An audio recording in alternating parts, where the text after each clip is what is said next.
Hello friends, இப்போ நம்ம last வீடியோவில் என்ன பார்த்தோம்? 30 ஜேர்னல் என்ட்ரிஸ் பார்த்தோமா? அதுக்கோட மீனிங்கும் என்ட்ரிஸும் நம்ம நல்லா படிச்சாச்சு. இப்போ நம்ம என்ன செய்ய போகிறோம்? இல்லுஸ்ட்ரேஷன் தான் வரப்போகிறோம். இப்போ இல்லுஸ்ட்ரேஷனில் உங்களுக்கு அந்த 30 என்ட்ரிஸ் தான் இருக்கும். ஜஸ்ட் நம்ம ஜேர்னல் என்ட்ரி, நெக்ஸ்ட் வந்து சில இல்லுஸ்ட்ரேஷனில் லெஜர் கேட்டிருப்பாங்க. ஸோ அந்த இது பார்க்கலாம். First illustration 1. இல்லுஸ்ட்ரேஷன் 1ல என்ன கேட்டிருக்காங்கன்னா, ஜேர்னல் என்ட்ரி பாஸ் பண்ண சொல்லியிருக்காங்க. நான் இன்ட்ரிகேட்டட் சிஸ்டம் கேட்டிருக்காங்க. அதுவும் காஸ்ட் புக்ஸ். அப்ப நம்ம காஸ்ட் அக்கௌண்ட் மட்டும் என்டர் பண்ணா இங்க போடும். ஏன்னா இப்ப நான் இன்ட்ரிகேட்டட் சிஸ்டம்னா என்ன மீனிங் பார்த்தோம்? பினான்சியல் அக்கௌண்ட் தனியா, காஸ்ட் அக்கௌண்ட் தனியா, அந்த கம்பெனி புக்ஸ் வந்து மெயின்டைன் பண்ணுவாங்க. இப்ப நம்மளுக்கு என்ன கேக்குறாங்க? காஸ்ட் புக்ஸ் மட்டும் தான் கேக்குறாங்க. ஃபர்ஸ்ட் என்ன கொடுத்துருக்காங்கன்னா, materials worth ₹50,000 return to stores from job. அப்ப ஜாப்ல இருந்து திரும்பி யாருக்கு ரிட்டர்ன் ஆகுது? ஸ்டோர்ஸ்க்கு ரிட்டர்ன் ஆகுது. அப்ப நம்ம அங்கவே நம்ம ஜர்னல் என்ட்ரி பார்த்தோம். ஜாப்னா எங்க? Directly related to protection. அப்போ ஒர்க்கிங் ப்ராக்ரஸ்க்கு போயிருக்கு. இப்ப எங்க ரிட்டர்ன் ஆயிருக்கான்? திரும்பி ஸ்டோர்ஸ்க்கே ரிட்டர்ன் ஆயிடுச்சான். அப்ப நம்ம ஸ்டோர்ஸ்ன்னு சொன்னாலும் ஒரே மீனிங் தான், ஆர் மெட்டீரியல்.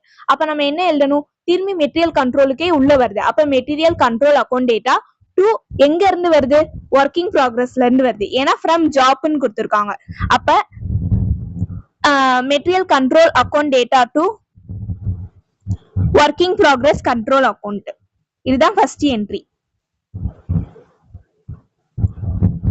இப்ப செகண்ட் என்ட்ரி என்ன கொடுத்துருக்காங்கன்னா, கிராஸ் டோட்டல் வேஜஸ் பெய்ட் 96,000 வந்து வேஜஸ் பே பண்றாங்கன்னா, இப்ப தேர்ட் என்ட்ரி பாருங்க. திரும்பி எம்ப்ளாயர்ஸ் கான்ட்ரிபியூஷன் டு பிஎஃப் கொடுத்துருக்காங்க. அப்ப பிஎஃப்னா என்னது? ஒரு வேஜஸ் தான்.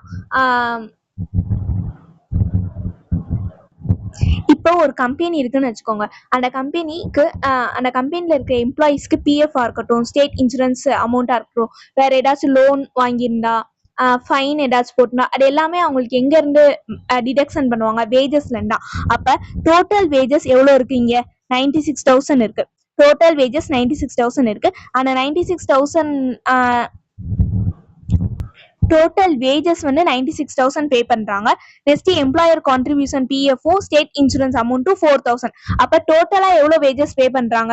1 lakh. அப்ப 96,000ல ஆட் பண்ணிக்கோங்க 4,000. இப்ப 1 lakh பே பண்றாங்க. இப்ப நம்ம என்ன புக் ஃபாலோ பண்றோம்? Cost book.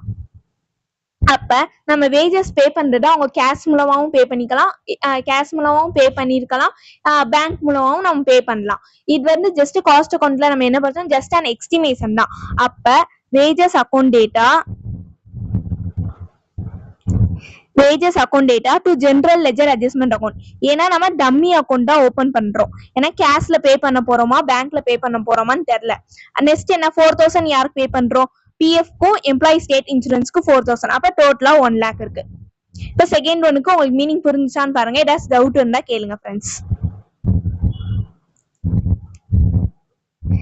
இப்ப நம்ம செகண்டும் தேர்டும் சேர்த்தே ஒரே என்ட்ரில என்டர் பண்ணியாச்சு. இப்ப ஃபோர்த் ஒன் என்ன கொடுத்துருக்காங்க? Wages analyse book detail ₹40,000 direct labour. நம்ம என்ட்ரிஸ் படிக்கும் போதே எல்லாமே பார்த்தோம். டைரக்ட் என்ன பார்த்தோம்? டைரக்ட்னு வந்தாலே அது எங்க போகும்? Directly related to production. Labour, direct லேபரா இருக்கட்டும், டைரக்ட் மெட்டீரியல்ஸா இருக்கட்டும், அது எல்லாமே எதுக்கு ரிலேட்டடா இருக்கும்? ப்ரொடெக்ஷன் ரிலேட்டடா வருது. அப்ப என்ன எங்க போகணும்? Working progress. இதே இன்டைரக்ட்னு வந்தா அங்கவே கொஸ்டின்லயே இருக்கு, ஃபேக்டரி ஓவர் ஹெட். நெக்ஸ்ட் என்ன இருக்கு? Salaries to office staff. எல்லாமே வேஜஸ் தான் பே பண்றாங்க. Next salary to office staff. அங்கவே நான் சொன்னேன், டைரக்டா உங்களுக்கு ஓவர் ஹெட்ஸ் கொடுக்க மாட்டாங்க, அதுக்கு ரிலேட்டடா ஆபீஸ் அந்த மாதிரி கொடுப்பாங்கன்னு சொன்னேன். அப்ப ஆபீஸ்ன்னு கொடுத்தாங்கன்னா ஆபீஸ் ஓவர் ஹெட்டும் போடலாம், ஆர்எஸ் அட்மினிஸ்ட்ரேட்டிவ் ஓவர் ஹெட்ஸ்.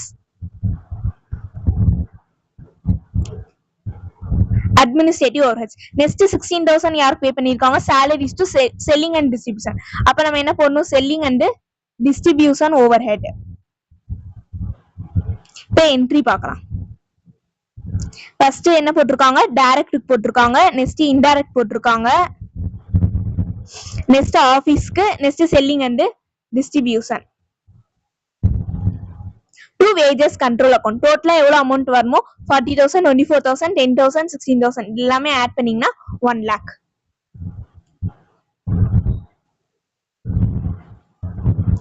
இங்க பார்த்த 6 என்ட்ரியும் நம்ம அங்க 30 என்ட்ரியில பார்த்ததுல தான் வருது. ஸோ வந்து நம்ம இப்போ எல்லாமே உங்களுக்கு ரிப்பீட்டடா வரும். அந்த 30 என்ட்ரிஸ்குள்ள தான் எல்லாமே வரப்போகுது. ஸோ வந்து அந்த என்ட்ரிஸ் படிச்சாலே உங்களுக்கு எல்லா இல்லுஸ்ட்ரேஷனும் ஈஸியா இருக்கும் ஃப்ரெண்ட்ஸ். இப்போ இந்த இல்லுஸ்ட்ரேஷன் 1 பாருங்க. ஏதாச்சும் டவுட் இருந்தா கேளுங்க. இப்போ நெக்ஸ்ட் வீடியோல நம்ம இல்லுஸ்ட்ரேஷன் 2 கண்டினியூ பண்ணலாம். யூடியூப்ல பாக்குறவங்க இந்த வீடியோ உங்களுக்கு யூஸ்ஃபுல்லா இருந்தா கண்டிப்பா என்னோட சேனலை சப்ஸ்கிரைப் பண்ணிட்டு பாருங்க. உங்களோட CMA ஃப்ரெண்ட்ஸுக்கும் ஷேர் பண்ணுங்க. உங்களுக்கு ஏதாச்சும் டவுட் இருந்தா கமெண்ட் செக்ஷன்ல கேளுங்க. Thank you. See you in the next video, friends.